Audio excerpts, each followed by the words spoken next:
Hello viewers, আসসালামু আলাইকুম। This is রাজা and welcome to my channel. আপনার মোবাইল নাম্বারে বিকাশ চালু আছে, কিন্তু আপনি জানেন না যে এটা কার নামে চালু আছে, কার এনআইডি কার্ড দিয়ে এই বিকাশটা খোলা হয়েছে।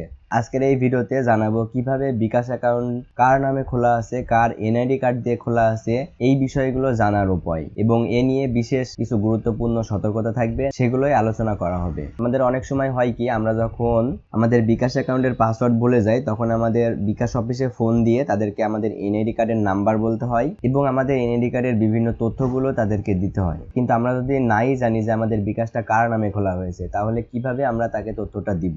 এই ক্ষেত্রে বিকাশ অ্যাকাউন্টের পাসওয়ার্ডটা রিসেট করতে হিমশিম খেয়ে যায়। তো ভিউয়ার্স, চলুন আপনাদের এখন দেখায় যে বিকাশ অ্যাকাউন্ট কার নামে খোলা আছে সেটা আপনারা কিভাবে দেখবেন। এই জন্য আপনারা তিনটা পদ্ধতি অবলম্বন করতে পারেন। আপনাদের যদি ব্র্যাক ব্যাংকে অ্যাকাউন্ট থাকে, তাহলে আপনারা ব্র্যাক ব্যাংকের সেই আস্থা অ্যাপসের মাধ্যমে জানতে পারেন যে বিকাশ অ্যাকাউন্ট কার নামে খোলা আছে। অথবা আপনারা যদি সেলফিন অ্যাপস ব্যবহার করে থাকেন, ইসলামী ব্যাংকে অ্যাকাউন্ট হয়ে থাকে, তাহলে আপনারা সেলফিন অ্যাপসের মাধ্যমে জানতে পারেন যে বিকাশ অ্যাকাউন্ট কার নামে খোলা আছে। আজকে আমি যেটা দিয়ে দেখাবো সেটা হচ্ছে ব্র্যাক ব্যাংকের আস্থা অ্যাপস দিয়ে, মানে ব্র্যাক ব্যাংকের একটা অনলাইন পেমেন্টের জন্য আস্থা অ্যাপসটা ব্যবহার করা হয়। এই অ্যাপসের মাধ্যমে বিভিন্ন জায়গায় টাকা পাঠানো যায়। তো এই আস্থা অ্যাপসের মাধ্যমে আজকে দেখাবো যে কিভাবে বিকাশের কার নামে খোলা আছে সেটা দেখবেন। এর জন্য প্রথমে আপনারা নিজ নিজ অ্যাকাউন্টের ভিতরে চলে যাবেন, আস্থা অ্যাপসের ভিতরে।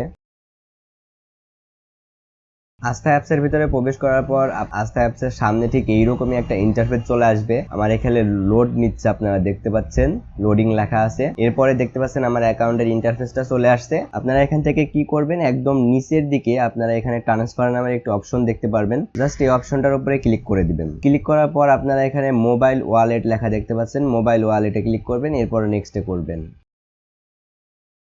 এরপর আপনারা কোন অ্যাকাউন্টের যদি আপনারা বিকাশ কার নামে খোলা আছে, কার এনআইডি কার্ড দিয়ে খোলা আছে জানতে চান, তাহলে বিকাশ সিলেক্ট করবেন। রকেট জানতে চাইলে রকেট, ওপাই জানতে চাইলে ওপাই, ওকে ওয়ালেট, এইভাবে আপনারা যেই অপশনগুলো আছে এই অপশনগুলোর কার এনআইডি কার্ড দিয়ে খোলা আছে সেগুলো আপনারা জানতে পারবেন। এখান থেকে আমি বিকাশের জানতে চাচ্ছি, তাই বিকাশটা সিলেক্ট করে এর যে নেক্সট অপশন আছে এই নেক্সটে ক্লিক করে দিচ্ছি। নেক্সটে ক্লিক করার পর আমাদের এখানে ওয়ান টাইম পে যেটা আছে, আমরা ওয়ান টাইম পে দিয়ে চেক করে দেখব। ওয়ান টাইম পেতে ক্লিক করলাম।